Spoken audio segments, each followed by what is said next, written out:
This message is brought to you by the rebrand of Throttle Graphics and Designs. This publication may not be reposted without the authorized written consent of Throttle Graphics and Designs. NASCAR Camping World Ford F-150. NASCAR Xfinity Ford Mustang. NASCAR Cup Series Next Gen Ford Mustang. Arca Menards. This has been the publication of the redesign and rebranding of Throttle Graphics and Designs. This message may not be reposted, republicated, or rebroadcasted without the authorized written consent of Throttle Graphics and Designs. Thank you, and thanks for your time.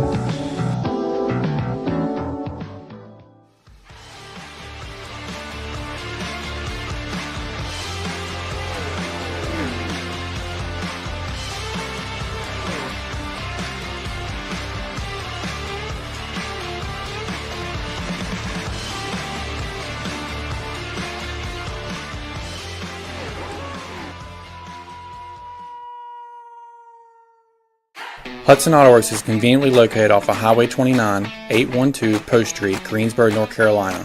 Our beautiful 15,000 square feet facility is home to 21 highly trained professionals offering used car sales, collision repair, automotive detailing, and the best customer service you won't find anywhere else. Visit us at www.hudsonautoworks.com or call us at 336-772-0685.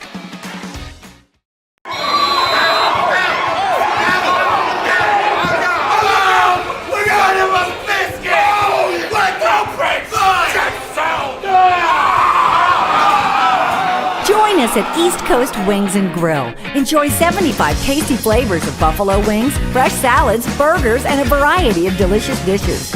Experience a family-friendly atmosphere you can't get anywhere else. Fresh, family, fun.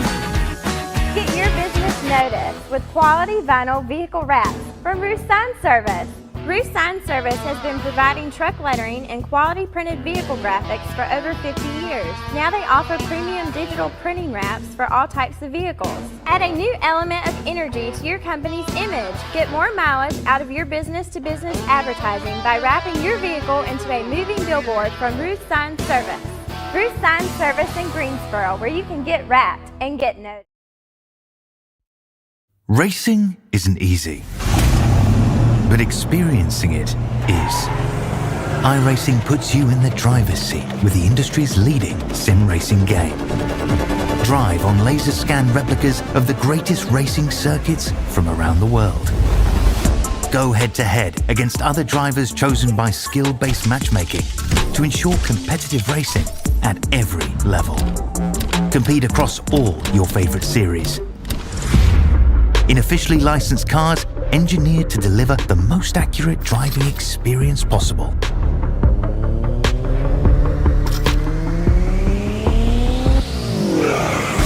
Join a race or host your own with players from across the globe. Race against the computer or in a league with friends. Feel the thrill behind the wheel. Visit iRacing.com.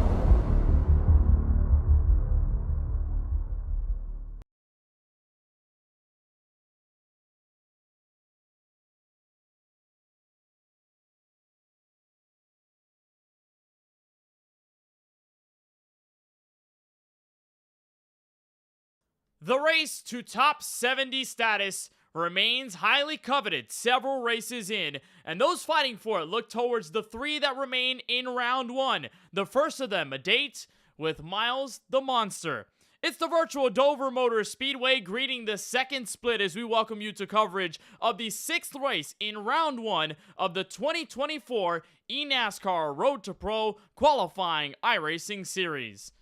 Glad to have you along for the ride tonight on FTN, where alongside eNASCAR Coca-Cola iRacing Series driver for Joe Gibbs Racing, Daniel Falkingham, I'm Kenneth Bueno. We are missing Jason Rockefeller tonight. Unfortunately, he is not able to make the show this evening. But nonetheless, Daniel, we've got a stunner on our hands and only 3 races left, which means each and every one of these events, Daniel, as a driver, is of the utmost pressure and importance. You have to make sure you execute in all 3 of these races, including tonight, to make sure you can move on to round 2. That is for sure. Like where you are getting down to the nitty gritty, 5 races down, 3 races to go. It is really crunch time for a lot of these guys that have not been having good races or that are around that cut line. And with how many points are on the line tonight here in the second split, a lot of points are on the line. So if you're in our split tonight, you are going to need them. And the time for it is now because, like you said, time is running out for a lot of these guys as round 1 is quickly ending. Several drivers in the top 70 really close to that cut line have been in split 2 the entirety of the Road to Pro season in 2024, so we'll keep an eye on those drivers as we move forward. But as for split 2, Daniel, 5 races, 5 different winners. It's been hard to tell a clear favorite for the entire season. How do we find a way to get some expectations rolling for Dover, which is one of the harder tracks on the schedule? Even then you have Darlington after that, but Dover certainly stands out as a unique one. Yeah, Dover is very unique. It's they call it the Monster Mile for a reason. One of the fastest tracks we go to, even though it's a mile in length. With these guys approaching speeds up to like 170 miles an hour on the straightaways, and they're barely dropping 20, 30 mile an hour throughout the corner. So, and with it being all in concrete, tires are going to factor a lot into tonight. Right fronts will be shredding, right rears will be shredding, depending on how your truck is handling. It's definitely going to be a good show tonight, but it's definitely going to be very, very tricky because this is one of the toughest tracks on the schedule to be able to hit it right consistently. And with only 120 laps on tap for tonight, you don't really have a lot of time to do it. So it's important to qualify well, try to stay out of the wall, don't let miles eat you up too early. You're certainly right. It's not a long race here tonight from Dover. It's been the same case for most of the races in our Road to Pro qualifying iRacing Series schedule. We've had a lot of these come down to the wire, though, even regardless. And we're probably going to see this one do the same. There's a look at the 2024 calendar for round 1 and round 2. We are almost several weeks away from ending round 1 entirely. We've got Dover tonight, then Darlington, the Lady in Black several weeks after that before we close off the first round at 1.5 miles, Charlotte Motor Speedway, and then we take off another 1.5 miles for round 2 at Chicagoland, Pocono. You go all the way down the list, and it continues to get tougher and tougher. Daniel, for Dover as a short track, we've already ran a short track in round 1 this season. It came the way of Richmond Raceway, but Dover drives very differently. What stands out as the driver when you go into a track like this, concrete surface and a mile to deal with? Yeah, like I mentioned earlier, it's just the speed, just how fast you are just going around Dover Motor Speedway. It's unlike most other 1 mile racetracks you go to. Like you got like New Hampshire, for example, a very flat 1 mile oval, where Dover's the polar opposite. You got a lot of banking in the turns, around 20 degrees of banking in the turns. That just allows you to carry so much speed. With how much power these trucks produce, there's not a lot of power, so there's going to be a lot of on throttle time for a lot of these guys. So like track position is going to be very hard to come by, and just the sense of speed you get around this place, it just always blows me away every time. And not to mention the pit road entry is probably one of, if not the most difficult on the entire schedule, where you're trying to go from around 130, 140 miles an hour all the way down to just 35 by the time you get to the entry of pit road, where it comes at you real quick. So if we have green flag pit stop tonight, that's going to be a real challenge for a lot of these drivers. And Richmond, we didn't really have a lot of green flag stops to tell you about. A lot of them came down through the caution flags, and we ended up seeing Brandon Hawk dominate that one from start to finish. But let's talk a little bit about Texas Motor Speedway, the last race we faced before going into tonight, as drivers are putting in qualifying, at least the last 2.5 minutes or so of it. Carson Bowers finally getting to victory lane. It took him a couple races to do that, and a lot of trials and tribulations, which included a rough one at Richmond Raceway. How big was that for Carson Bowers to finally get to victory lane with a really fast race truck and get the W at Texas?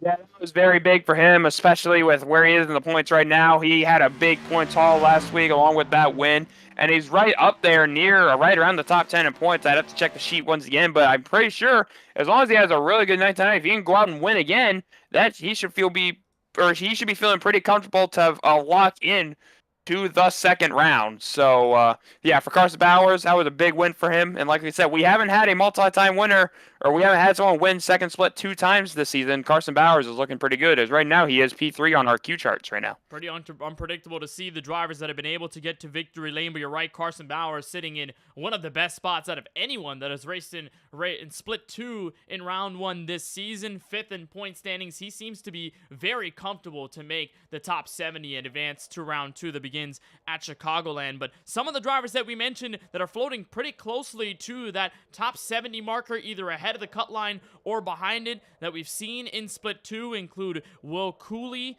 who has driven the number 33, and some others for some of the races. Dylan Pettis, who had a pretty good running in Texas 2 weeks ago. Cade McClenny, who was right below the cut line, and the distance between those two are basically tied at about 2 or so points. It becomes so marginal, Daniel, in these last several races that, again, it comes down to that execution, and I imagine there are probably some nerves for drivers looking to advance and make their bid because they know they don't have that many opportunities left, and Dover can really shackle you a little bit in terms of one of the difficult racetracks you have to handle. Especially, for sure, like in the names we mentioned, Dylan Pettis, Cade McClenny, those are 2 names that are in our field tonight. And looking at our current chart we have, they are tied right at the top 70 cut line for position number 70. They both have 981 points, and this is including a drop. So just seeing the points as they are right now, it's literally any man for themselves. And I also mentioned David O'Brown. He's in our session tonight as well. Just so many names that we have come to know across the season, the last few weeks so far. They are in our split tonight, and they're some of the heavy hitters near the cut line that really need to have a good night to really get themselves out of that hole, which for sure, like, it's getting crazy getting out at the end of the season, and just it's crazy to see how close these points are. At the end of last season, it did end in a tie for the top 70. So we're probably going to be seeing that again if it keeps staying like this. But right now, Kenneth, qualifying is wrapping up, and we're going to go trackside for our starting grid. When you have a lot of drivers in the field, you're surely going to have a lot of fun with the ties and point standings and all that goes with it. We'll take you trackside and give you tonight's starting grid for the 6th race in round 1 of the 2024 eNASCAR Road to Pro qualifying iRacing series. There's a look at the front straightaway at Dover Motor Speedway, and we are ready to get you the starting grid, where on the pole it will be Timmy Pacioli in the number 34 lining up on the front row. He's got Santiago Tires, former Coke Series driver, to his outside in the number 33 machine. To the green flag, row 2, Carson Bowers, the winner from Texas 2 weeks ago, will look to replicate the success. He's got Craig Yansack in the number 35 to his outside in 4th. Flanking inside of row number 3, inside the top 5, Joshua Ballier in the number 6 machine. Will Cooley, who we mentioned, right on that cut line for top 70 candidacy. He rolls on the outside of the 3rd row in P6. Back to 7th, you'll find former Coke Series driver for Storehouse Racing, Justin Bolton, and Brandon Hawk, the Richmond winner, looking to go 2 for 2 on the short tracks in round 1 before you find the final 2 lying in the top 10. Nate Stewart returns to 2nd split tonight in the 16 truck, and Adam Garza in the number 26. And then starting P number 11 here is James Wetzel and Noah Bitts alongside him to round out row number 12. You got Dylan Pettis, who we mentioned is right on that cut line, needs a good night tonight. He's starting at 13th alongside Daniel Nanny, the Daytona winner. Johnny Avila will be starting in P15 alongside Cade McClenny, another name that we mentioned right on that cut line. He's starting P16. Definitely going to need a little bit of help from that starting spot. Alex Murray and Connor Euroshak going to round out the top 18. Euroshak a winner this season. Dominic Lukomsky and Derek Heitman, Kenneth, is going to round out our top 20.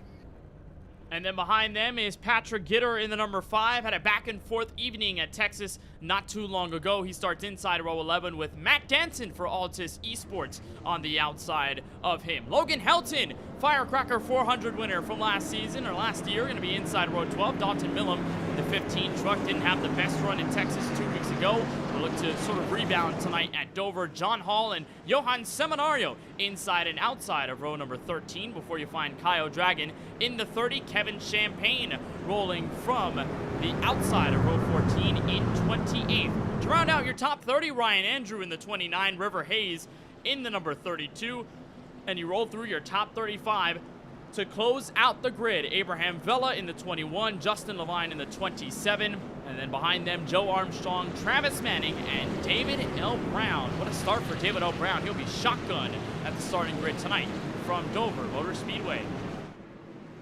So there's the field coming out of turns 3 and 4. We should expect at least one more lap, but it appears we will go green this time by. Pace car makes the left to the entry of pit road. Pacioli and Tires to the green. We're racing from the Monster Mile.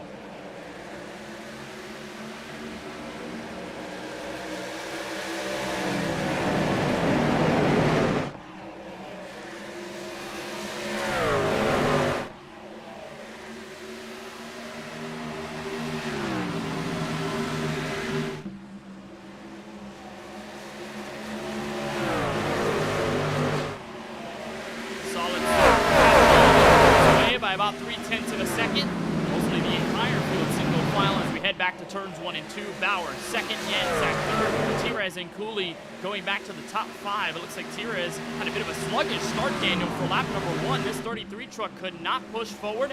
He's back to 4th place as a result. Everyone runs the inside, so early on with the fresh rubber, not going to be easy to make up track position. Cindy got a little bit spooked, got a little bit shocked right there on that start because of how early Timmy launched. Like we said, something we forget to mention, there are no start zones, no restart zones in Road to Pro, so you can launch whenever you want once that pace car pulls down to pit road. And clear Sandy was caught napping on that restart right there, and Timmy's already got an early lead, and Carson Bauer, like we talked about, wanting another good run, hopefully maybe lock himself in a round 2 after tonight, running P2. You've got the whole gaggle of trucks beyond the top 10 and even a bit beyond the top 5. Our first side-by-side battle is going to be further back in about 15th place. Dylan Pettis trying to dive on the inside of Caitlin Glenny. Road truck on the top. We're trying to get everyone forward right now, but see the one truck fall back in line. Dylan Pettis is one of those, Daniel, that really desperately needs a good run tonight from the Dover Motor Speedway. Comes into this race tied for the last spot in the top 70, and after Texas Motor Speedway, to which we thought would be his race to lose, it ended up turning into a 13th place finish, not reflective of the outright pace that he had behind the Chevrolet Silverado. And Pettis on a comeback night here from Dover as he watches the 2 in front, Daniel Nanny and James Wenzel go door to door. There it is, yeah, our first side-by-side battle on the racetrack for that looks to be 12th spot. You see the 10 machine right there. Daniel Nanny of Brightco, like we mentioned, the Daytona winner. He's been having a solid season up to this point and is trying to move forward, trying to get closer to that top 10 from that 14th starting position. But yeah, looking here at Dylan Pettis in the number 8 machine, and Kane McClenny, he is right on his tail here as, we got a little bit of action. Now this is going to be for P13 with that looks to be James Wenzel.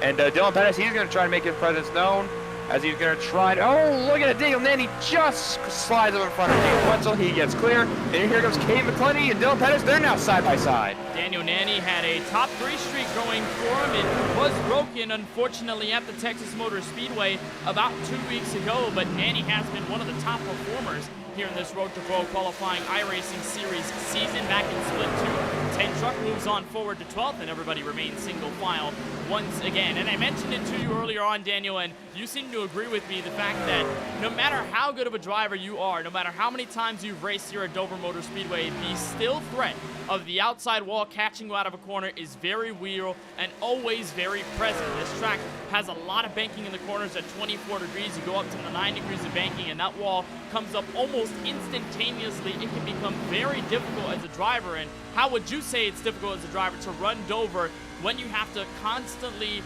think about the outside wall being there, as opposed to many other tracks to where you're probably a little more comfortable staying away from it? Yeah, that outside wall, it comes up on you quick, just with how fast you're coming off the corner, trying to get that straight exit, try to carry all the speed you can. You might be carrying a little too much if you pop that outside wall. I've hit it a time or two in my time here on the service, but for sure, like Timmy Pacioli right now out front, he's making it look easy, enjoying that clean air, enjoying an almost 3/4 of a second lead, over Carson Bowers. And Craig Janczak looks like he's making his first start tonight here in our second split. That took me a minute to figure out that last name, excuse me.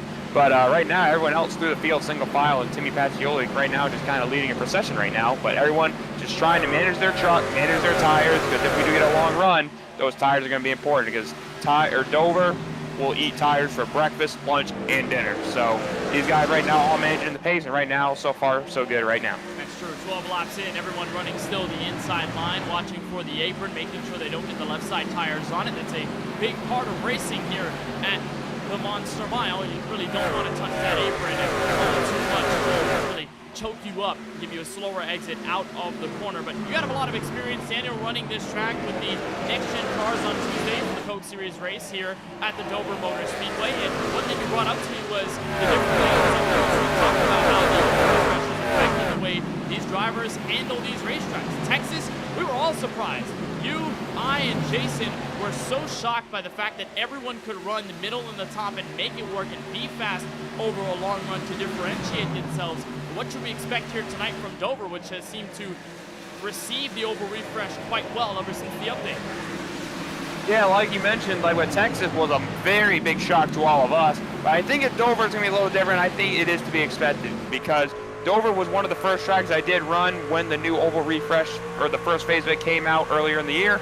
And I noticed it pretty quickly, like how much of a difference, or like how quickly that outside lane can come in once a lot of rubber gets laid down. So I'm just right there. So look at that, Connor Yoshak in the 11 machine already around the outside of Dylan Pettis right there. He's already going to work on that outside lane, and we can see we're starting to see quite a few guys starting to get higher and higher and higher as we're looking at Alex Murray right behind Euroshak.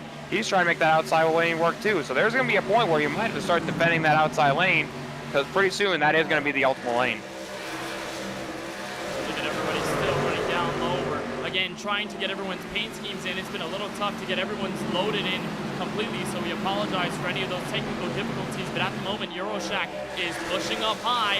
It works here at the exit of turn 2. Gonna work on the outside of James Wenzel and Connor Euroshak up to 13th as a result. Euroshak finished in 2nd. The last time we raced in the Road to Pro qualifying iRacing Series at Texas, winner at Las Vegas earlier in the 2024 season.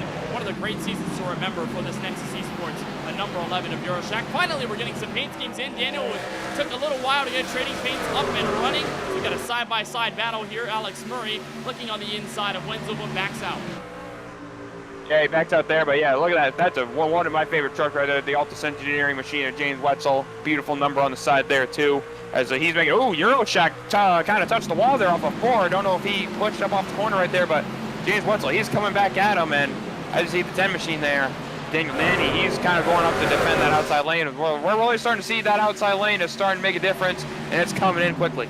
+5 for Euroshak since the drop of the green after rolling off from 18. Looking on Nanny, side by side, right in front. Still going on as cars are getting around Noah Bitts in the number 2 machine. Had a rough outing at our last short track race at Richmond Raceway, but looking to get his Hard Rock Ryko Ford F-150 to some winning ways as Nanny strikes the outside wall pretty hard, slapped it considerably, but nonetheless is going to make this pass. And like you talked about, Daniel, that outside is kicking in. Look how many trucks are experimenting with the middle lane and using it to freight train Bitts, who has nowhere to go. He has nowhere to go indeed, as you see Noah Bitts kind of getting rolled on the inside. We're going to get more side-by-side action here. Nate Stewart, Nate Stewart, he pops the outside wall right there behind Joshua Valiette and others.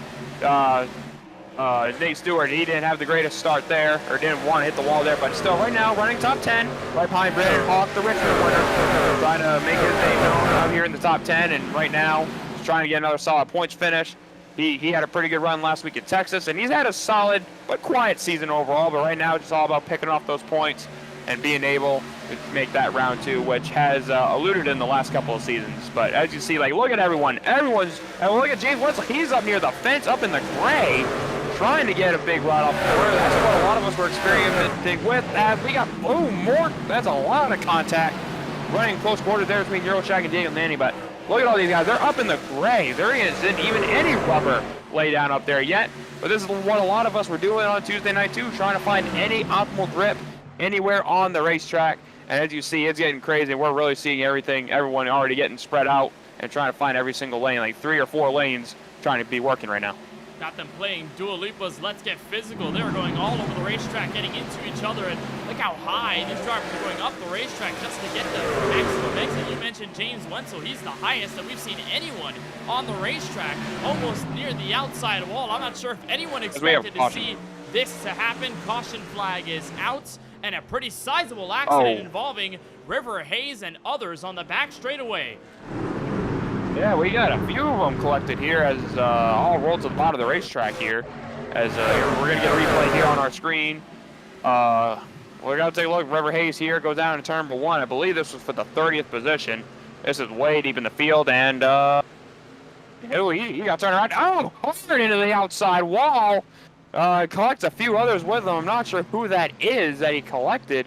It looks to be, I believe, Justin Levine and Ryan Andrew, if I'm not mistaken. I'll have to correct me there on that, but just hard, vicious hit in the outside wall.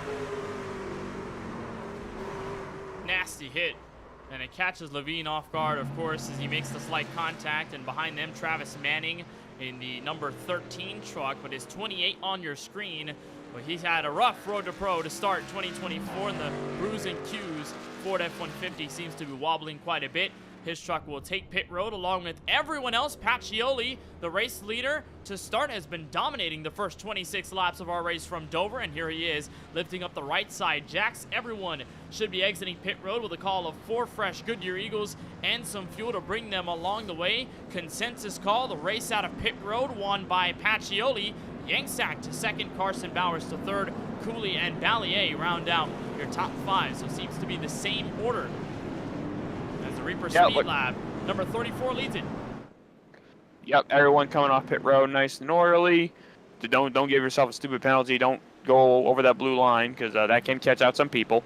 But yeah, right now, early into the race, like we have been seeing, like that outside lane or the higher grooves are starting to come in really quick.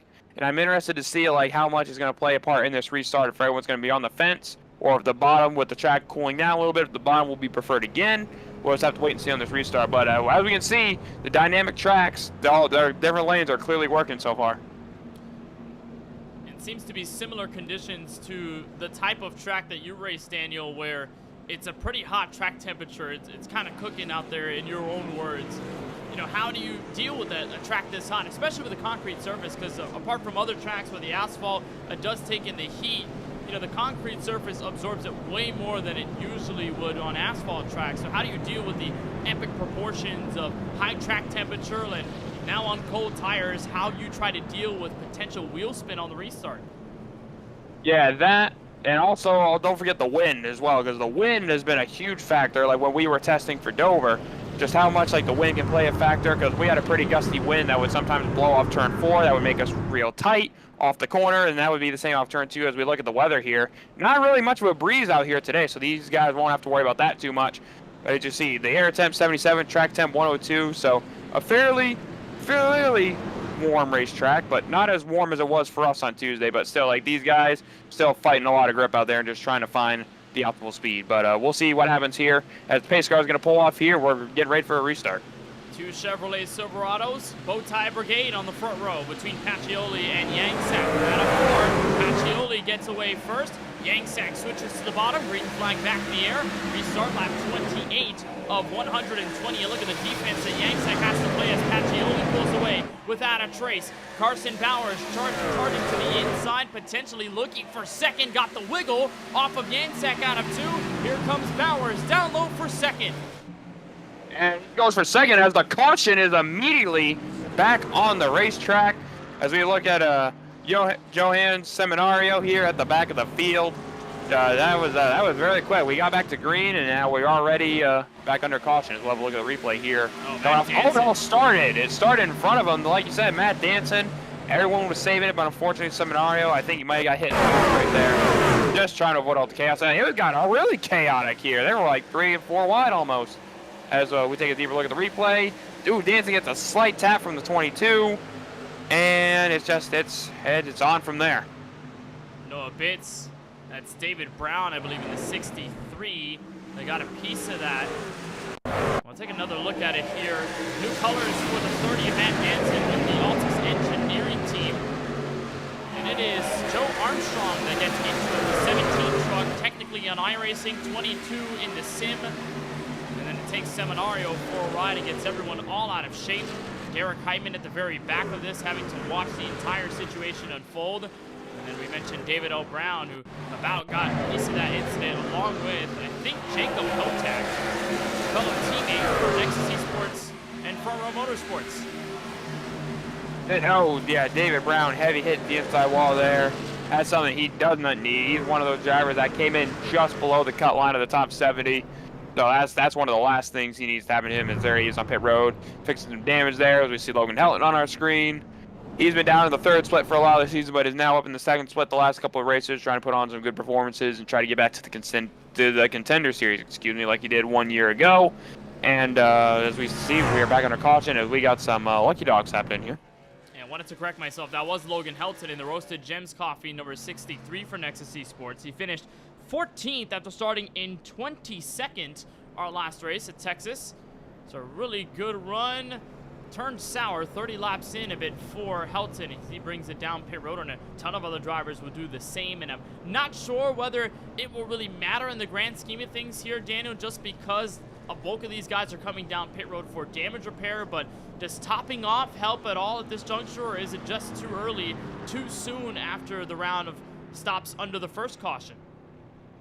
Yeah, I believe even if you pit here, I think it's a bit of a stretch to make it all the way on gas. So, and plus, we know how important tires are going to be, but if you can make it on fuel and not having a pit with how slow this pit lane is and how much time you lose on pit road here, if you can make it on gas, then that's pretty incredible. But I think for right now with the fuel tanks, if we pitted now, if we had a caution at this point of the race here on Tuesday, then everyone would make it on fuel because the next-gen fuel tanks are a little bit bigger and can hold a bit more fuel. But I think with the trucks, with the amount of laps we have right now, it's not quite enough. So we still probably going to need a few more cautions for them to make it on gas. But a lot of these guys fixing damage and kind of just trying to go off strategy. Maybe just get slightly fresh tires, try to do something, because these guys only have 3 sets of tires in the pit. So you got to use them sparingly, though. You're right. A track like this that becomes so tough to manage on tires, these guys will have to constantly think about that. There's a look at Ryan Andrew in his number 29 Chevrolet Silverado. His debut in Split 2 this season came 2 weeks ago at Texas, where he was able to grab a top 10 finish after all of that. Really fast race truck at the 1.5 miles in Fort Worth, but this time having to catch up from the back of the field after our second caution flag waves 31 laps into the contest. And I think the answer to the question that everyone's asking so far of can you beat and how do you beat Timmy Pacioli, I think the answer so far is non-existent, but maybe Carson Bowers might have something to say, although the problem is we've seen that outside line struggle a bit on the restarts.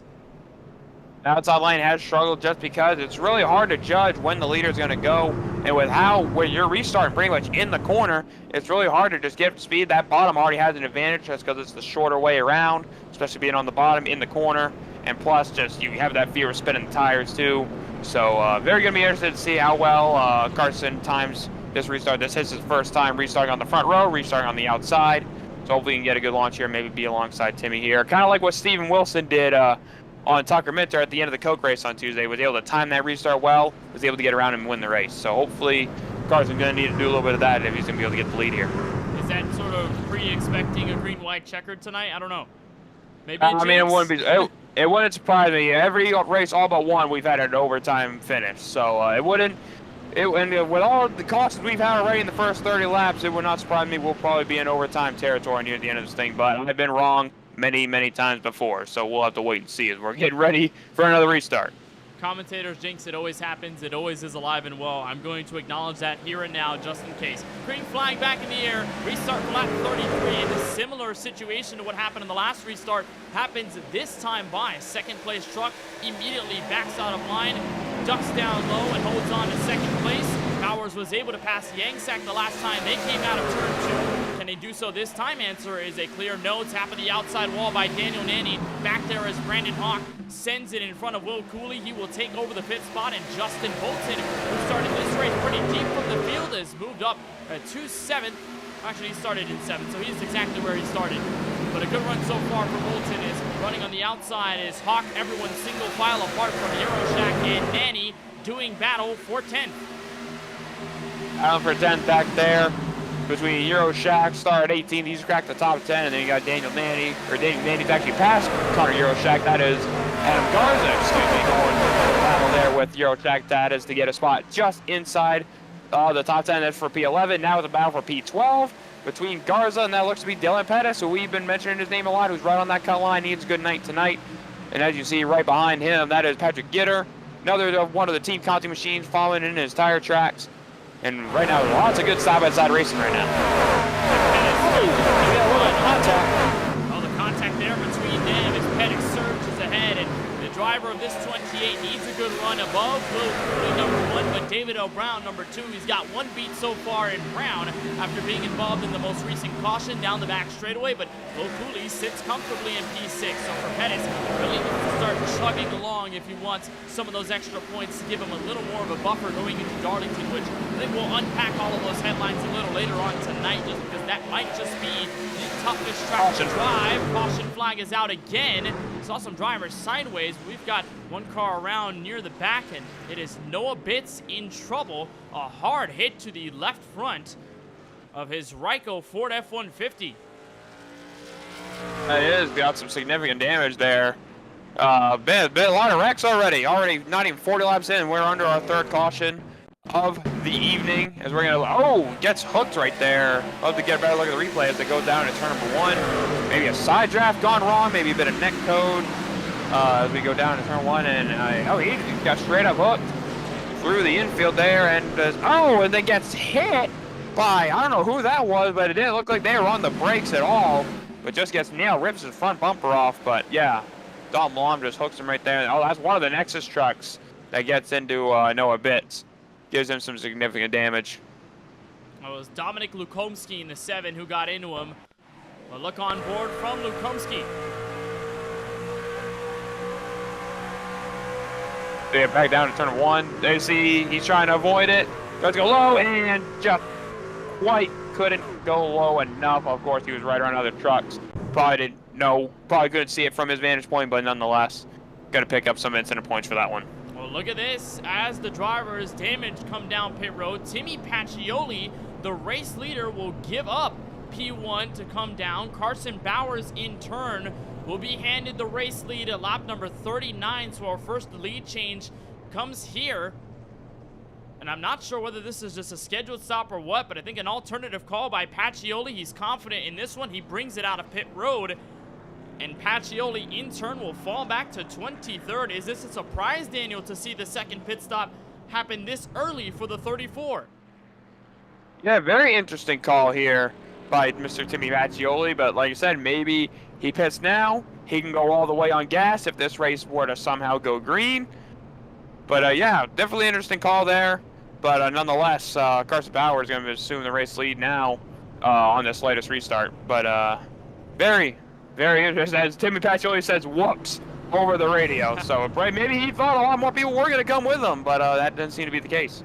That happens when you're the race leader, Daniel. How many times have you felt that, where you're the leader in the hot bird seat, and all of a sudden you come down pit road, everybody else just stays out, and you're like, oh, that's interesting. Very interesting indeed, as we're going to see the field double up one more time. Pacioli, he's going to have to do some work and avoid trying to stay out of incidents, because he's going to restart. By the looks of things, going to restart in position number 23, it looks like. So he's got a fast truck, but how good is it going to be in traffic, and maybe like how much will those tires come into play here?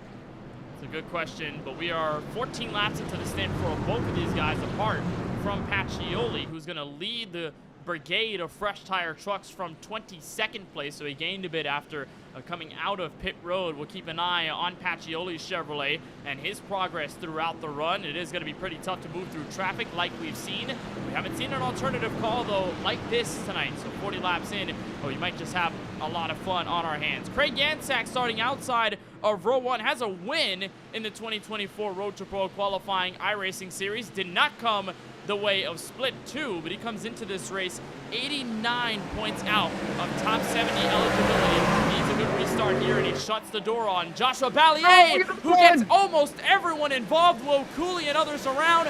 Dylan Pettis goes into the inside wall, and that should be the caution flag. Stay green. How are we still green? We are still green as the field is so spread out. They all started. They're still trying to wreck back here for like 25th place. That is Dylan Pettis that did wreck. Someone who did not even now are wrecking. Then is Connor Euroshak around in the middle of turns 3 and 4.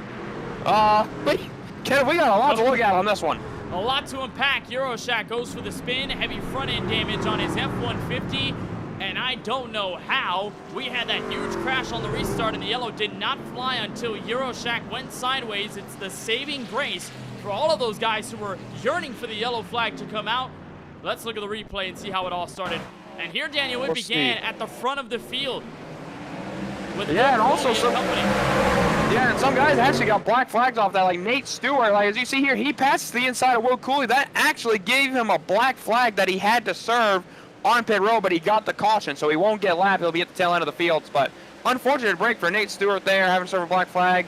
But just unfortunate for everyone who just picked up damage in this whole ordeal. As we go down the back straightaway, Patrick Gitter looks to the inside. Eurocheck kind of blocks that, or he's going to the inside of Will Cooley, and he gets knocked sideways, locks her down. No, that was close. He almost gets nailed by one of his teammates there.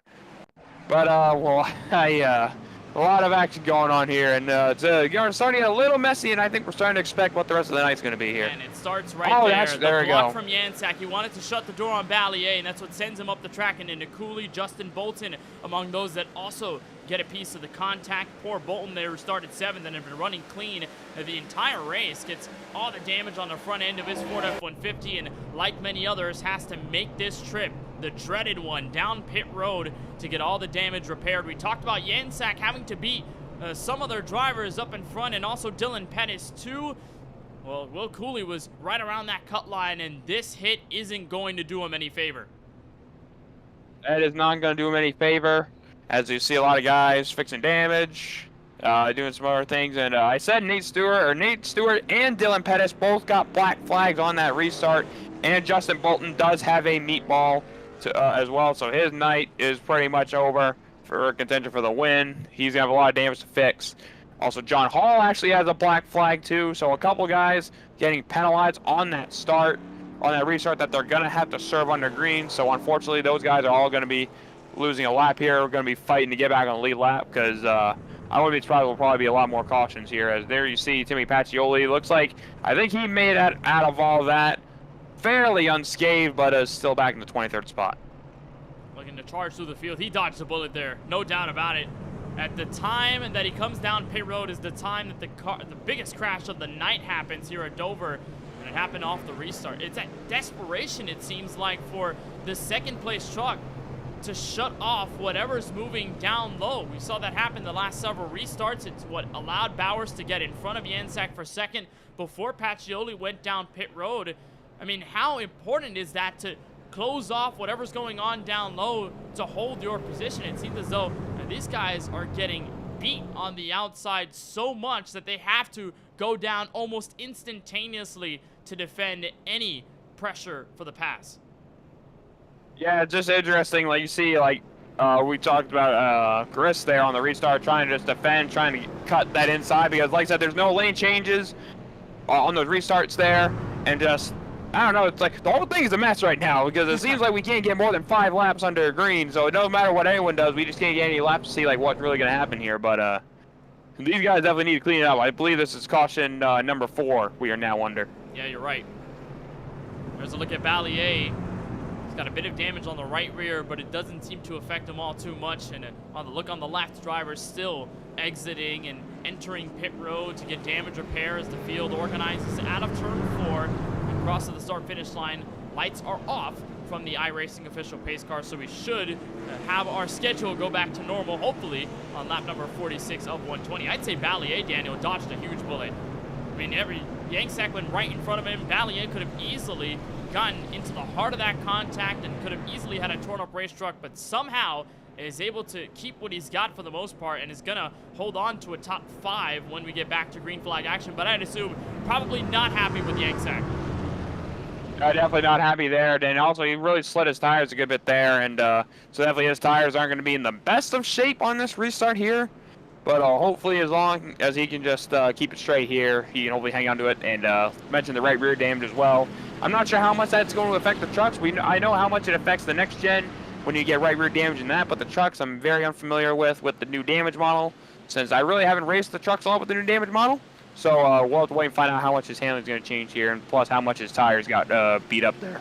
And keep an eye on Timmy Pacioli. Every caution we have is going to lessen the advantage for the number 34. Green flag raises at lap 46. Bowers out quickly, and Janczak immediately went down low to block off whatever Brandon Hawk was preparing in turn 1. Ballier has to go battle with Daniel Nanny. Now goes to the outside of Hawk, slaps the outside wall. A bunch of drivers do. At the exit of turn 2, Ballier will give up the spot to Hawk, who runs into 3rd. Bowers pulling out of turn 4, and Nanny still adamant on making the inside pass happen, but holds back to the straightaway. Holds back right there as they go to turns 1 and 2, side-by-side battle. That looks to be James Wenzel battling with, I believe, Adam Garza. That is a battle for P number 7, P number 8 on all over. As Garza, he's out. he gets and he tried to go underneath, and he's in the outside wall hard, driver's side first, and that is going to be caution number 5 of the evening. Adam Garza getting the worst end of it, single truck accident. And it started where James Wenzel was, the bit of contact entering the corner, and you saw it as live as we did. A look on board with Adam Garza running on the outside, almost gets a bit of the wall, but gets the best of Wenzel entering the corner. Just as simple as no space left. No space. Looked like he went underneath to go make a pass on the truck in front of him. And unfortunately there, just Wenzel was trying to stick his nose in there too, and just made slight contact here as we're going to look down the back straightaway here. There he goes, Garza. He's going for the pass on Patrick Gitter, and unfortunately gets tapped for good measure. So Adam Garza for EPI. He's going to have to fix a lot of damage on his left side now, and he's going to be buried in the back of the pack. And he's going to join a huge pack of trucks. Will Cooley, Travis Manning, Dominic Lukomsky, Connor Euroshak, Santiago Tires among those that are making the extra stops just to aid whatever damage they have on their trucks. Kevin Champagne and Ryan Andrew also visit pit road. Looks like they're taking some tires as well. Specifically Champagne, who's going to lift up the left side of the race truck and get to work. 49 laps in. And while we get yellow after yellow, Daniel, it is going to sort of affect how pit road strategy is going to work, because Pacioli went down. Nobody else did. He had fresh tires, but he hasn't been able to use much of the fresh rubber. He's only been able to work up to 16th before yellow flags come out. And for Bowers, Yanksack, the entire field as a driver, what do you start thinking when the rhythm turns from normal green flag action to a flurry of yellows? Yeah, it definitely really kind of affects, because like Dover, I do think of it a lot as a rhythm track. Like once you get into a nice solid rhythm, you can be very consistent, because it is kind of hard to be pretty consistent around a track like Dover with how hard it is. So for Timmy, I think the only really advantage he has on his side is he has the fuel.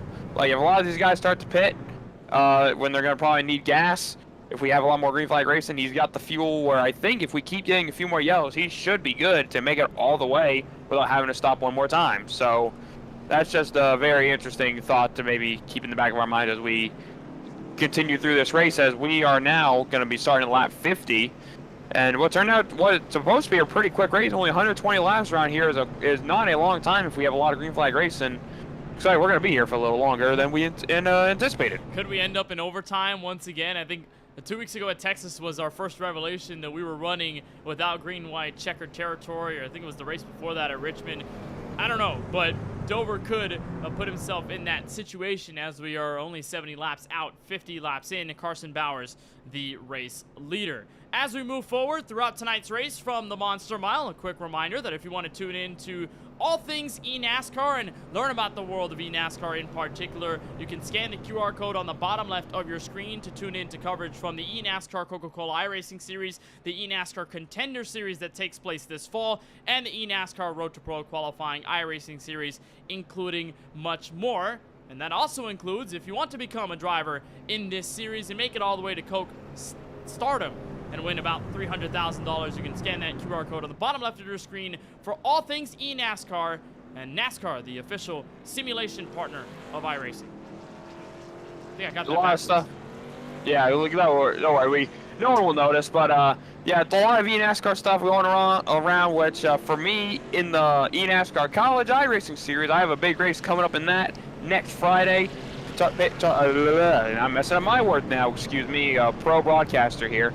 But taking part in the championship race of the eNASCAR College iRacing Series with myself and 24 others to compete for a $10,000 grand prize and scholarship to the winner of that race next Friday night at Homestead. So I got a lot of big races coming up. We obviously got that coming up, and then our next Coke race is our second fixed race setup at Talladega. So lots of exciting stuff coming up for me in the next couple of weeks as we continue through the Coke season, and a pretty big race for me coming up when we get ready to wrap up the College Series with a lot of money on the line. And the Coke Series are getting into the summer stretch. I think that's going to be a lot of fun when you've got tracks like Talladega, you've got Charlotte coming up in several weeks in May, right before the Coca-Cola 600 in Sim that I know I'm sure you'll be racing in that. A lot of Coke drivers also taking part in that famed race on the iRacing service. We'll get back to racing here from the Monster Mile with Carson Bowers leading the group. Craig Yansack to second, and this time he cannot shut the door on Brandon Hawk, who's going to force the nose to the inside in turn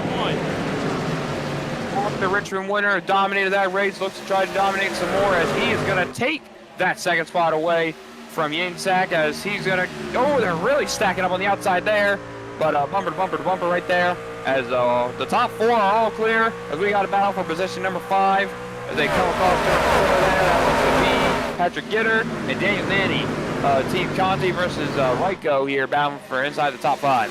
Gitter in the highest placement. We've seen him all night long after rolling off from 21st on the grid. Patrick Gitter, who was one of the strongest trucks outright at Texas several weeks ago, was not able to convert that into a race win, but tonight he's got a really fast truck to move up. If he can make the move. Daniel Nanny remains in a contested fight with Johnny Avila, who's also been able to slice up the field. How about all these drivers starting to make their names known inside the top 10/15 because of all the cautions that have started to wave? James Wenzel and Kyle Dragon, 25 and the 30, also going at it 54 laps in. Drivers getting real close to that outside wall, but it seems as though each battle seems to calm down rather quickly. Imagine that will start to turn up as the tires continue to wear down. Yeah, for sure, as well as we got the number 1, Kane McClenny. He's looking for a good night. He's going for a move on Patrick Gitter down the inside lane, but Gitter, he's got that outside lane, which has been coming in slowly as this race progresses. He's going to hang on to that outside and maintain that top 5 position. But Kane McClenny, he's going to fall back in line. You know, he's going to try to run a high groove up in that second lane, try to get that diamond off the corner, try to stop that run, and he's going to get a really good run down the back straightaway. And he chooses not to contest it. He's going to just stay right in line, try to keep working that outside lane. And it looks like he's going to set up a move here off the corner. But watch out for Mr. Daniel Nanny looking down the inside. He's trying to force a move as well. Look on board from the front and the rear of Kane McClenny's number 1 Toyota Tundra TRD Pro. McClenny comes into this race tied with Dylan Pettis for the last spot in the top 70, and he's going to gain some significant points as long as Pettis stays where he is. McClenny moves up to 5th, gets around the number 21 of Patrick Gitter, struggling on the inside, and there's Daniel Nanny, Johnny Avila, and a handful of others to make the moves up top. A lot of these guys trying to work the outside lane some more, as we see James Wetzel. He tried to make a move on Patrick Gitter. Gitter shuts the door on him, and now he's going to try to maybe take his air away up on the outside lane, try to find some clean air of his own on that outside lane. And like there's Timmy Macchioli, he wobbles on the inside lane. Gets a little loose, hangs on to it. He's trying to get back up here. He is back inside the top 10, as he's going for 9th on Wetzel. And right now is a good time, hopefully, where it goes green, where you can get those fresh tires to work for him, as he will take the place for good. And as Patrick Gitter, as we look up ahead of him, Gitter, he's trying to set up a move to the outside of that looks to be Johnny Avila, as my paints are finally loading in now for my training paints for my screen, so I can try to point these guys out a little bit easier. As we see next to C-Sports, that's the number 30, that is Kyle Dragon. Look at the inside of Wetzel. Wetzel is not looking too good right now. Sports had a fantastic run at Las Vegas, where Connor Yuroshak was able to get the race victory. Tonight, it really hasn't been that lucky for these guys at the Nexus Esports /FRM front single final here, and another spot made for McClenny. His truck is coming alive, 61 laps in.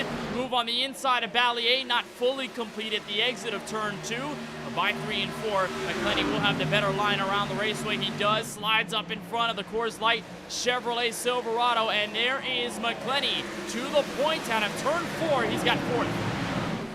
He has 4th from that 16th starting spot, one of the biggest movers in this race thus far, along with Johnny Avila. They both moved up 12 positions in this race. Excuse me, no, never mind. Avila has only moved up 8 positions in that race, excuse my math.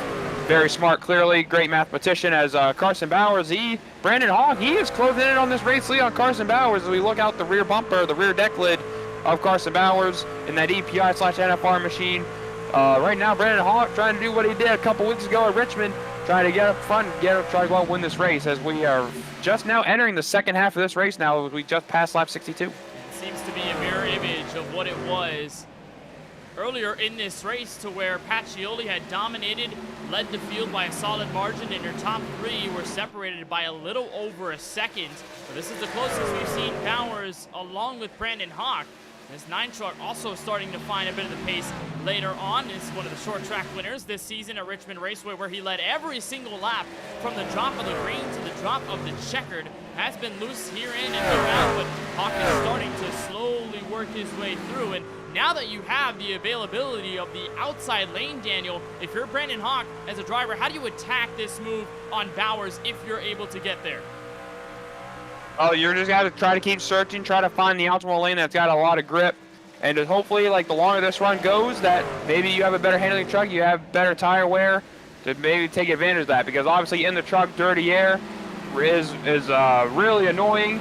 It's a bit of a pain. Having that clean air is very important, which Carson Bowers has right now. Probably Carson just taking his time out front, trying to manage his stuff, manage that clean air, and just manage that gap. So right now, Carson Bowers looking like he's in a really good spot in front of Brandon Hawk, and then Craig Yancek, Caleb McClenny, Daniel Nanny, all running in the top 5.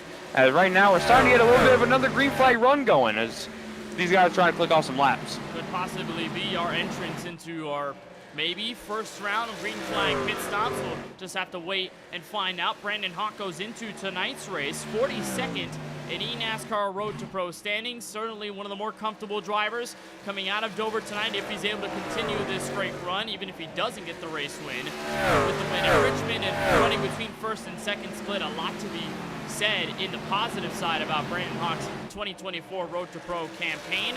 Stays about half a second behind your race leader. Then behind them is the number 3 of Craig Yancek, 35th in sim by way of iRacing. And then Cade McClenny, who needs to gain some solid points tonight, is making it happen in his number 1 machine. Daniel Nanny rounding out your top 5. Seems as though we're starting to get more of that separation, but we are starting to sort of cluster around the mid-pack. This is Matt Jansen in the number 30, holding up a pretty sizable group of trucks with Joe Armstrong, Ryan Andrew, Connor Euroshak, among others.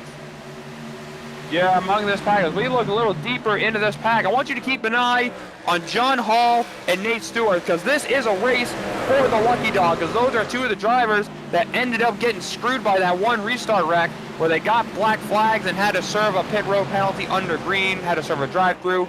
So these guys, if a caution comes out, this is a battle to get back on the lead lap. And right now, John Hall, he's stuck on the bottom as Nate Stewart. He's trying to come around the outside, so this is a battle that we need to keep watch of. It's right now, he's right, Nate Stewart in behind Ryan Andrew, rolling the outside lane, who's behind Joe Armstrong and Matt Danson, as Matt Danson gets a little loose and he scrubs the outside wall. And here we go, these guys are side by side, battle for the Lucky Dog as Nate Stewart, he's going to look 3 wide, he's backs out of it as he's racing along Connor Euroshak, trying to regain all the his track position he lost from an earlier spin. I can imagine this is not easy at all, running for the Lucky Dog, when you've got all of these lead lap trucks in the way, and all of them are sort of dealing with their own situations. And it seems to be really contentious back there, about 3 wide as Connor Euroshak makes the move above Hall. This is not for a lead lap position, as we mentioned. He's going to look forward to Ryan Andrew, which will be for position. That's going to be for 13th on the docket out of turn 2. Euroshak makes the pass clean, and Nate Stewart is going to get ahead slightly over John Hall. They are door-to-door for the Lucky Dog spot. They are door-to-door. Oh, John Hall gets a little bit of the apron, and Nate Stewart gets a monster run off of 4.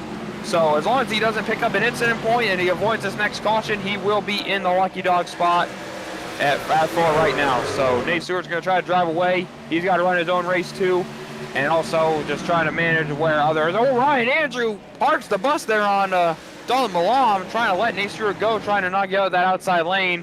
That was close. And John Hall, he is falling backwards, getting trapped on that bottom. He's being taken 3 wide by Kevin Champagne. And there's David Brown, his Nexus teammate, as well around the outside. And this is the last spot he needs to be in right now.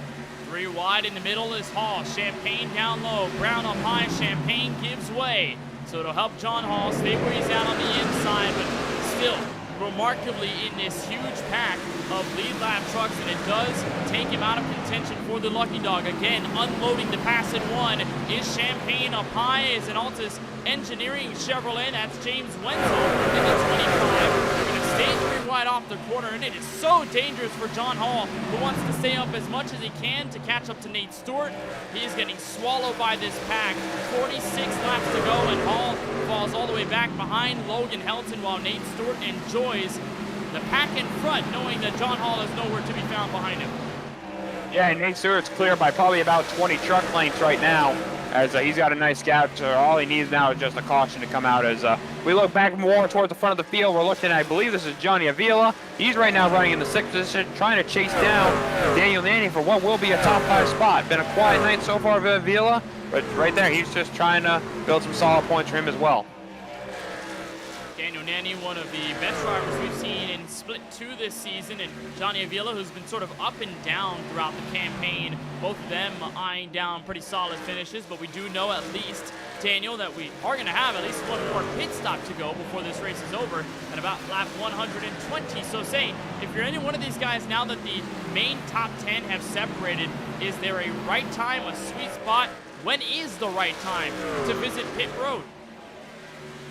That will be interesting, as Nate Stewart has had an issue in the back of the field with Logan Helton, James Wetzel, and others, where he has actually ended up losing like several positions, and John Hall has gotten back around him for the lucky dog spot. If we can go back and get a replay here, he was in the middle of a 3-wide situation with David Brown and Ryan Andrew, and got shuffled. As here, we're going to take a look at the replay here, as a little bit of 3-wide action gone wrong here. Ryan Andrew inside. Ooh, a little bit of a neck code issue. Oh, and then there's James Wetzel. He's getting bounced around. Then Champagne, he's just trying to hang on to it. Stewart sideways, and there goes John Hall. He is now back in the lucky dog spot. That was really scary there for not only Nate Stewart, but for Kevin Champagne, who could have easily been right hooked into the outside wall.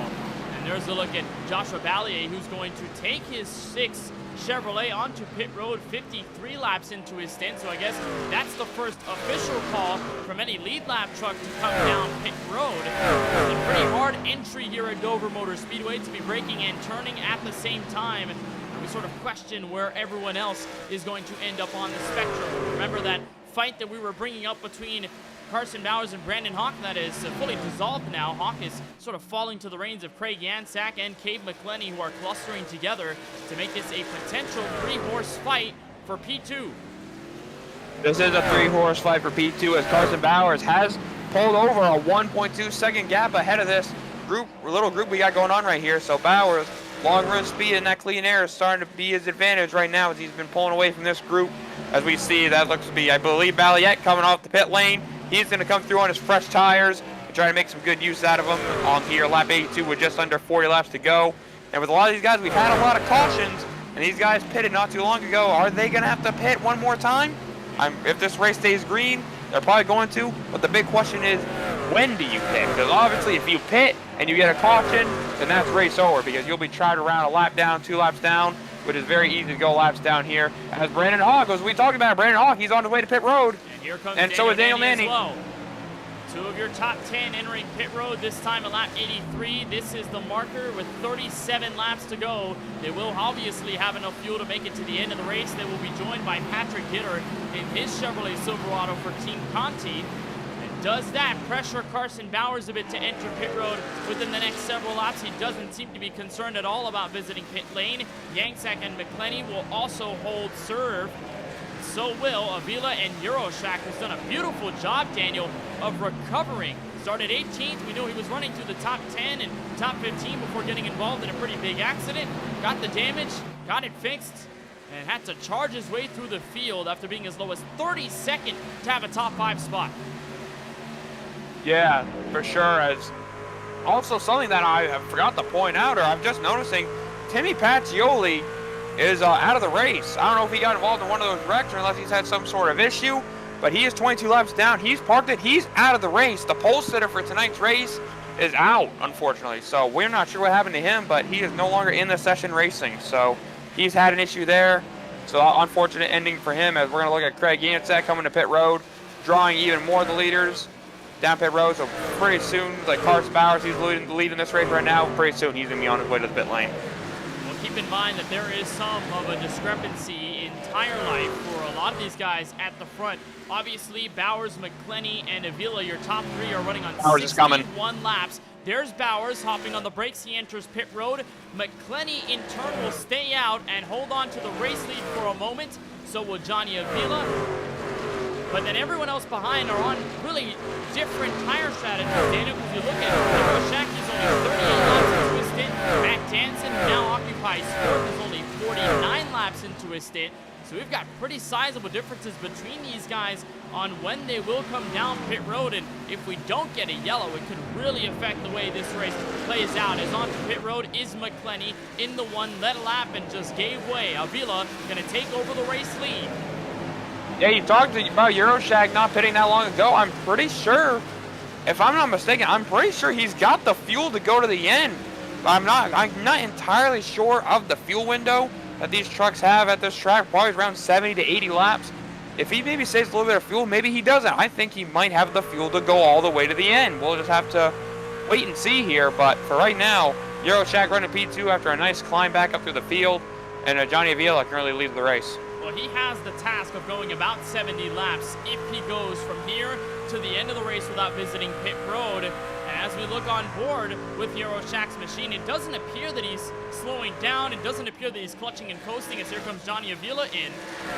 So I don't think Connor Euroshack is looking to save all that much fuel. It appears he's running and gunning this until he runs out of gas eventually. Or maybe hoping for a yellow, Daniel, to assist him in getting to the front and making use of the track position. Yeah, I'll have to make use of that. And with how much time you lose on pit road here, which is how slow the pit road speed limit is, only 35 miles an hour, it might be better off to just go out and just stay out, because you don't have to worry about that pit delta with how much time you do lose in the pit lane. So a lot of you guys out here that are deep in the field too, maybe trying to run long to maybe catch caution, as Matt Danson just yelled on the radio as you see him going to the bottom. He's coming to the pit lane, so he's going to be making a pit stop here. As we see looking through the rest of the field, everyone just still circling the racetrack.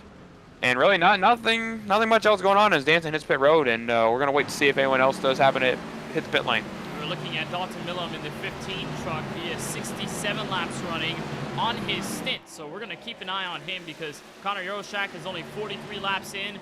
Truck behind Kevin Champagne is 44 laps in, so Millam is really on the hot seat to when he will eventually visit pit road. He is going to reach basically the maximum end of the pit road window for his turn. Millam finished 29th after starting in the top 10 at Texas 2 weeks ago, and really was not a great race at all in the Wild Wild West for Millam, who struggled sincerely and had some cautions end up with him involved, and he's going to stay out here 68 laps in, so another call to stay out for Millam. As everyone else has fully separated, our closest gap sit around 0.2 of a second or so. At the moment, 16 cars on the lead lap as James Wenzel visits pit road. There he is, and he's going to fall more positions. Current lucky dog spot to John Hall in the 31. Yeah, John Hall there. We see he's doing around the racetrack. He's going to try to maybe stay out here. And, yeah, right now, not a lot of action in the pit lane right now. So, all these guys, I think, that are still on the racetrack, I'm trying to see, like, how long ago these guys pit. But guys like Euroshack, Malam. Oh, Logan Helton's getting moved at turns 1 and 2. This might be our caution right here. He's getting wiggled. He's getting moved. I believe that's Yansack. But Yansack, they hang on to it, so no caution. Carson Bowers gets around him. Sorry, I was looking right at that battle as it was happening. Logan Helton almost got himself turned around. So, yeah, that was a close call right there. Confident on the racetrack right now, and that for guys like Euroshack, Malam, Champagne, this is the caution they needed, as Patrick Gitter and others are involved, and that has just trapped half the field a lap down, as guys like Nanny, Ballier, Hall, Bowers, Yansack are all a lap down, as this has really thrown the race on its head. This changes everything. A big-time caution with 23 to go. And Patrick Gitter is one of those involved. He takes a Nexus Esports truck with him. A look on the replay, and that is Kyle Dragon in the 30, who goes off the racetrack out of 4 and gets Gitter. And there they go. Self-cleaning Dover Motor Speedway is both trucks to the inside wall, and that's the yellow. I want to get another quick angle of that from a high above, or maybe something else, and see what exactly happened, because I don't know if the 30 came up in a Gitter or if Gitter chopped him off. But that's 39. From that, he just came right up in him, but he is on old tires too, so definitely interesting there. But unfortunately, just unfortunate break for especially for Patrick Gitter, who was a lap down, trying to let this cycle run through. But for guys like Euroshack, this works out perfectly for him, as we only had 16 people in the lead lap. Travis Manning was the last driver in the lead lap that will get to come and get fresh tires. But like I said, for guys like Bowers, all these guys that were up front controlling this race, they are now going to be starting in right around the mid-pack. And it's all about the fight for the Lucky Dog spot. The last time we checked in on it was John Hall in the 31 truck. And we are still deciding on where the Lucky Dog candidacy will be awarded to, as Yaroshak wins the race off of pit road. But that is a huge blessing in disguise for Yaroshak, who doesn't have to deal mostly with Carson Bowers nor Craig Ansack if they are not able to get their laps back. So a huge caution, as there's the entire field going around, and we should expect them to have either a wave around and be stuck a lap down. The Lucky Dog, if I'm not mistaken, went to Brandon Hawk right there on the caution. So he'll be able to come down. He can get fresh tire, but the only problem is he's going to be starting tail end of the longest line with him being the Lucky Dog. So it's kind of a fortunate break for him, but an unfortunate break at the same time as well. But the good thing about this here is with him pitting, he's going to be able to get the start ahead of all the wave around trucks, like guys like Bowers, guys like Yainsack, guys like McClenny, and all these guys. So this might actually low-key work out pretty good for him. There's Hawk on pit road, single-handedly entering the lane.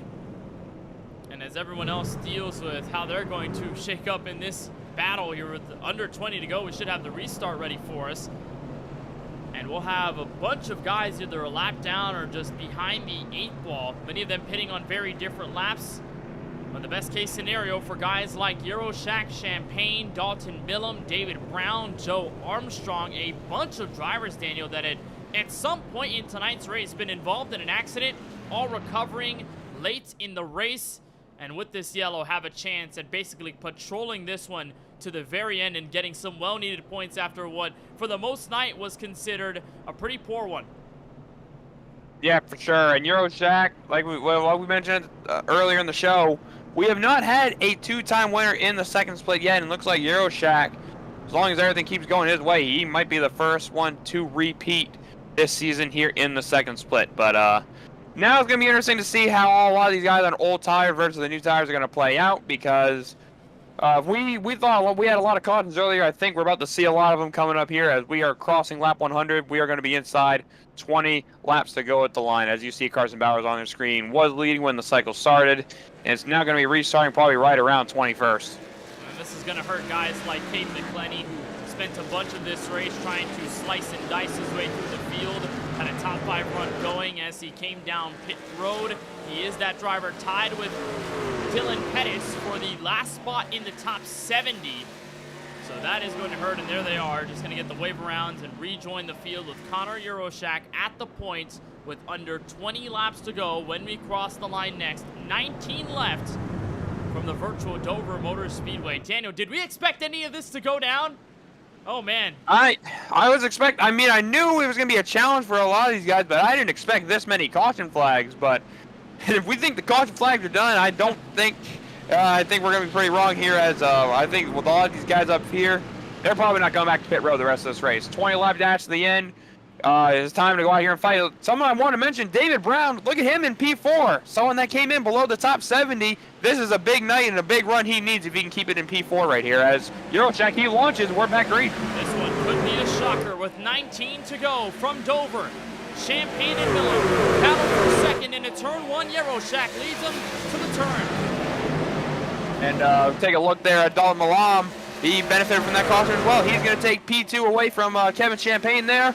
And as you see, David Brown in that P4 is like, oh, that's looks like Logan Helton. He's off the pace. He might have been in the wall there off turn 2 as he's been heavily damaged. He's had a rough night. As we got Kevin Champagne, Joe Armstrong, and all these guys battling for position here as they go back to turns 1 and 2 here.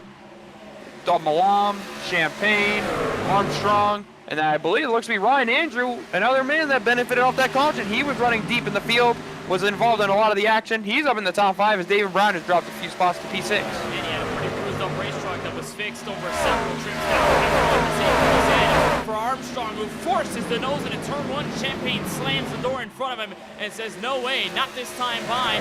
Champagne sticks with it in 1 and 2. He's going to be able to make it work. Meanwhile, Millam has fallen about 0.7 of a second off your race leader in Euroshack. Will cross the line with 16 to go. The best gift possible for Euroshack, who seems to have the rest of the field at his mercy. Yeah, here we go. Look, these guys, they're trying to work that outside lane again, trying to get it to come in early. Joe Armstrong trying to get it to work as we still got a single file line. Oh, someone pulls out a line back there. That's a battle for, I believe, P number 9. That is Dominic Lukomsky going around. I believe that is Will Cooley. That's for the 8th position, excuse me. Then Kyle Dragon, he's following in behind. And then behind them, we got a battle for P11 with Abraham Vela and Derek Heitman. Then there's Santiago Gutierrez. He started on the front row, but he's had a quiet night. We haven't really talked about him a lot. But there he is, sitting in the 13th spot. Then Travis Manning, who was the last truck on the lead lap when the caution flew. He's running in 14th. And then all these guys back here are a little bit older tires and trying to get what they can. The look from Tira started up front, ran a pretty good race to start. I think all of those cautions and the pit road strategy certainly took him for a whale of a ride. Looking to get around Heitman, we had a side-by-side battle building up several spots in front of them. Lukomsky will beat Justin Levine in the number 27 machine. And how about this 27 truck of Levine who got into a crash to start this race. And look at this, up to the top 10 as a result of all the cautions and everything going down. Vela and Dragon going door to door through 1 and 2. It'll be 12 to go next time by with Euroshack up by a 2nd and a 10th. Euroshack is absolutely driving away from this field. And right now, it's like we got a battle here for P2. That is Milan and Champagne battling side by side. Champagne fall back in the line as you see Ryan Andrew he's on the very edge of that rubber, kind of riding the cushion right there, trying to get some grip, trying to get some speed on Joe Armstrong. That's the first name I've really messed up so far. As here we go, another battle for P2. That is Kevin Champagne, representing EPI, looking on the inside there. Milan hangs on, and we're back to single file formation with Milan, Champagne, Armstrong, Andrew, and then David Brown sitting there in that 6th place position, is having a run he needs, especially around the guys that he's battling for the top 70 in points. So as we're coming around with 10 laps to go. Champagne building up from a top 10 run at Texas and then a top 10 at Richmond several weeks ago. Has had one of the more consistent Road to Pro campaigns that we've seen out of any driver. And a lot of that has come down to alternative strategy with the 94 truck building on this run here for Dalton Millam. This is going to be another looking for second on the Lockdown Racing number 15. Instead, it goes high where all the marbles are. This track really rubbered in with 10 to go. At lap 111, Connor Euroshack continues to mount on everyone else. It's a 2nd and 2/10 now between himself and everyone else. The masterclass run that Euroshack needs to close this one out if we stay green. Make that a 2nd and 4/10. He is continuing to increase that lead. As Dalton Milam up here, he's going on the defense now. He is running that outside, trying to take away Kevin Champagne's air. Champagne looks to be a little bit faster, but as we get to the end of this race, that outside lane is becoming very dominant, very preferred, as it's going to be very hard to pass here. Milam doing a very good job with defending around the outside lane. Champagne, he's going to have to fall back into the line. This is for the final spots on the podium. As we can look at Joe Armstrong. Joe Armstrong started, let me run you down through the top 8 where these guys started. Euroshack 18th, Milan 24th, Champagne 28th, Armstrong 33rd, Andrew 29th, Brown 35th, Lukomsky 19th, Levine 32nd. A lot of these guys started deep in this field, and that caution shook up this entire race where these guys started deep in the field, having no track position. It's really come back to help them, and now they're up here going to look like they have some great points nights. You know, you can call it lucky, call it whatever it is. These drivers are making the most of their current situation no matter what, and if it does help them gain some well-needed points, especially for guys like David Brown or like a Will Cooley or like a Dalton Millam, you name any driver that could gain so many good points off of this race at Dover, when they probably expected to get maybe less, depending on their situation, before that pivotal yellow and going into Darlington, they will have a happy face. As we've got a bunch of trucks going at it, many of them way up high, and they are starting to split some of the lap traffic. They start with Nate Stewart, and Armstrong starts to make his case known for third as we will cross the line for 4 laps to go with about 2 seconds separating Dalton Millam in 2nd place and Connor Euroshack looking for his 2nd win of the Road to Pro season. You saw there Milan, Champagne, Armstrong, it looked like they were running 3 different lanes. Milan was on the fence, Champagne was in the middle, and Armstrong just trying to hook that inside right on the bottom, right along the apron. As right now it's starting to get a little more spread out. Milan starting to put a little bit of a gap on Champagne. Champagne down low, trying to get any grip, trying to find that clean air. But right now, Dom Milan, he's got his number on that outside lane. As we are now coming to 3 laps to go. But right now, Dom Milan still holding on to Champagne. And then we're looking back throughout the field. It's pretty nice and orderly throughout the rest of the field. The closest battle we have is for right on the edge of the top 10 between Will Cooley, Abraham Vela, and David Brown. He's actually falling back to them. Brown, he had a little bit of damage from early on. It's clearly hurting him. But right now, he's hanging on as best he can. As these guys have just taken 2 laps to go. We are coming to the white flag next time by. David Brown, he's been fading on this latest run. Right now, he's just trying to hang on. But as we go back here to Connor Eurocheck, back to the front of the field, he's going through 3 and 4. Kenneth, he's coming to the white flag for one more trip around the Monster Mile. 2.5 seconds between himself and the next truck on the lead lap. White flag in the air from the virtual Dover Motor Speedway, and Eurocheck, who had a strong start moving through the field, cut short by a caution that he was in the heart of. Now with a monumental comeback and a timely caution to get him what will be his 2nd win of the Road to Pro season. First repeat winner in split 2 off of 4. Connor Eurocheck, the winner from the Monster Mile. Who gets the win? As we got some close battles coming across the line. I believe Dominic Lukomsky just got a spot from Justin Levine and Ryan Andrews. Abraham Vela just got a spot from David Brown. A lot of close finishes here on the edge of the top 10. Well, yeah, let's go back to a Connor Eurocheck. He had his own spin in the middle of 3 and 4 around the halfway point of the race, but he fought through it, drove back through the field, got a great timely yellow that he needed, and after leading 30 laps, led a quarter of this race, and is going back to victory lane. Like I said, our first repeat winner in split 2 of round 1 of the eNASCAR qualifying iRacing series, which is definitely going to greatly help him in the points. Well-deserved victory as he burns it down. From Dover Motor Speedway, Connor Eurocheck, the first 2-time winner in split 2 of the Road to Pro qualifying iRacing series. Eurocheck got a close victory and a clutch one at Las Vegas under green-white checkered circumstances, then fell short to Carson Bowers in the waning laps at Texas, and told us nonetheless he was still happy with a top 3 finish. But tonight he gets to relish in the victory once more. Connor Eurocheck brings Nexus Esports back to victory lane. He'll continue his celebrations. We will continue our coverage in several moments. You're watching the eNASCAR Road to Pro qualifying iRacing series on FTN from the virtual Dover Motor Speedway.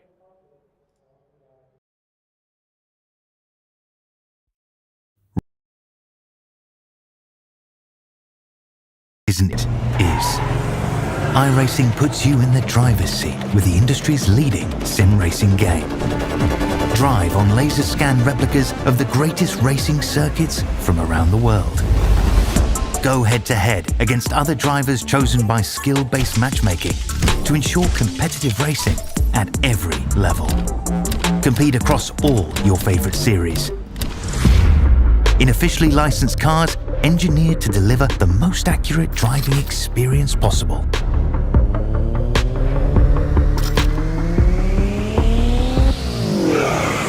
Join a race or host your own with players from across the globe. Race against the computer or in a league with friends. Feel the thrill behind the wheel. Visit iRacing.com.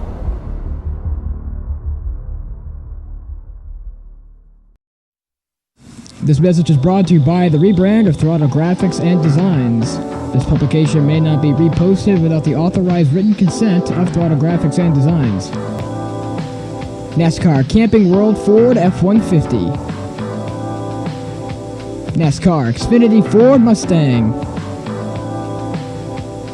NASCAR Cup Series Next Gen Ford Mustang. Arca Menards. This has been the publication of the redesign and rebranding of Throttle Graphics and Designs. This message may not be reposted, republicated, or rebroadcasted without the authorized written consent of Throttle Graphics and Designs. Thank you, and thanks for your time.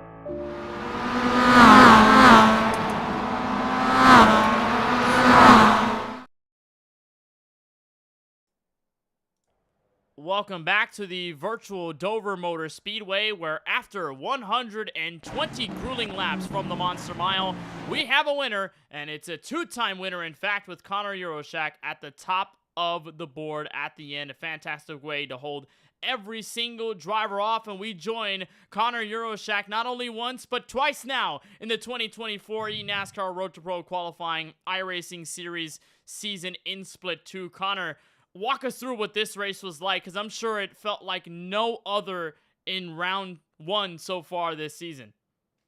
Yeah, that was pretty up and down for me. I've been struggling in Q this year. I've been starting mid-pack every race, which has made it a lot harder, but I had a really good first run, got up to 10th, and was hoping that we'd get some more long runs because I felt like we just had an unbelievable set.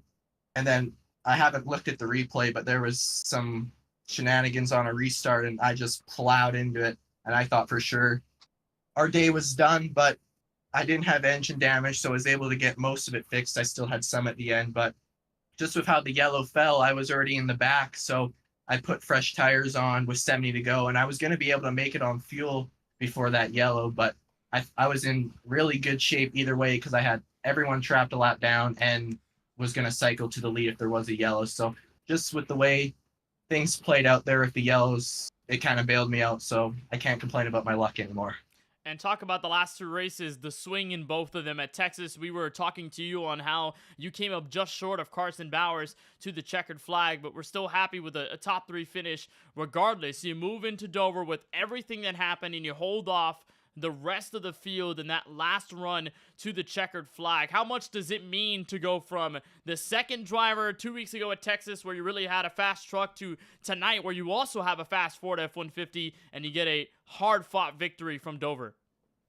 Yeah, it's definitely nice. I mean, every race I haven't been wrecked in. I mean, I've run really well, so I was just hoping for a clean night, and obviously I didn't get that, but I mean, anytime you can win a big race like this, obviously it's nice. Coming into this race, 46th in point standings. I don't know if there's any doubt that you will make round two for certain in this Road to Pro qualifying iRacing Series. But moving forward, final two left, Darlington and Charlotte to close things out for round one. What's your mindset looking like now as you're the first driver in Split 2 to have more than one win? I mean, I'm definitely just going to keep going for wins. Like these last two races with Nexus, I mean, our race sets have just been, I mean, absolutely incredible. So if we keep bringing pieces like this, I mean, there's no reason I can't win the next two. Well, the momentum is at an all-time high, I can only imagine. Connor, on behalf of all of us here at FTN, congratulations on the win, but is there anyone else in particular you'd like to thank before we roll you out? Actually, some of my teammates there in Split 2 for keeping me calm after I wrecked, and I just kept my head in the game and was able to come back from that. So, I mean, it was helpful to have them there and keep me calm. Well, Connor, as always, we certainly appreciate the time. Want to thank you for joining us, and congratulations on your second victory here in Split 2 and round one of Road to Pro. We appreciate the time. Best of luck at Darlington in several weeks. Congratulations. Yeah, thanks, guys. You have a good night. Connor Euroshak and Nexus Esports are back on top, courtesy of this number 11 in Connor Euroshak. A great run, Daniel, overall from Dover Motor Speedway. We had a lot of fun, and now we turn to two of the hard tracks to end the first round, starting with the Lady in Black, Darlington Raceway to kick things off. How do you think that one's going to fare, especially after what we saw tonight from the Monster Mile? Yeah, I'm very interested to see. Darlington's one of my favorite tracks to race at. You can run up right next to the wall. You can run down on the bottom. You can run so many different lanes. And like they call it the Lady in Black for a reason, because that good old famous Darlington strike, which a lot of the guys are going to be trying to avoid in a couple weeks' time. But yeah, the next time out, it's only going to be 2 races left to decide who will be in the top 70 in points. And just looking through all the results here on our screen, like guys like David Brown, who was right on that top 70 cut line. This is a night he desperately needed. So that's going to be a good night for him. And guys like Kay McClenny, he still finished decent, but he could have been a little bit better. And Dylan Pettis, he had an up and down race. He finished down in 30th. So he didn't have the race he was hoping for, but it's far from over for a lot of these guys. really, it's really going to come down to crunch time now, next time out of Darlington, and then when we had the last race at Charlotte. So if you're down still near that top 70 cut line, right now it's crunch time, and hopefully these guys can get up there in the points and just have way better races. But for someone like Connor Eurocheck, that ain't going to be a problem. And also to Dalton Malone, Kevin Champagne, shout out to those guys who had a great run. Hoping we could have heard from them, but it looks like we ain't going to be able to. But nah, for guys like them, they're looking really good in the points, and this is definitely a night that they needed. And really looking forward to see what the updated points look like at the end of the night. No doubt for Connor Euroshak that he's going to move on to round 2, especially now that he has 2 wins here in the second split. But you're right, if that pivotal caution had not come out, what could have been the outcome on strategy, and how much of a chance would guys like Carson Bowers, Craig Yansack, and others would have had to make it to the checkered flag? With that, we move forward to the Lady in Black. Darlington Raceway visits us in 2 weeks' time. We have the schedule for you up for the rest of the 2024 season, including round 2. But to close out the first round, we've got Darlington and then Charlotte to close out what's going to be a fantastic round 1 coverage here on FTN. Then we start Chicagoland for round 2, and we push forward all the way to Homestead Miami Speedway before we decide the top 70 that will advance to the Contender Series, or rather the top 20 to move on to the Contender Series later in the fall. So that will do it for our coverage tonight on FTN for the eNASCAR Road to Pro Qualifying iRacing Series from Dover. A big congratulations to Connor Euroshak on his 2nd win in the Road to Pro season for 2024. We'll see you at Darlington 2 weeks from tonight. But until then, on behalf of our entire FTN crew and for our crew on the broadcast tonight, my colleague in the booth, Daniel Falkingham, I'm Kenneth Bueno, saying so long, and we'll see you from Darlington.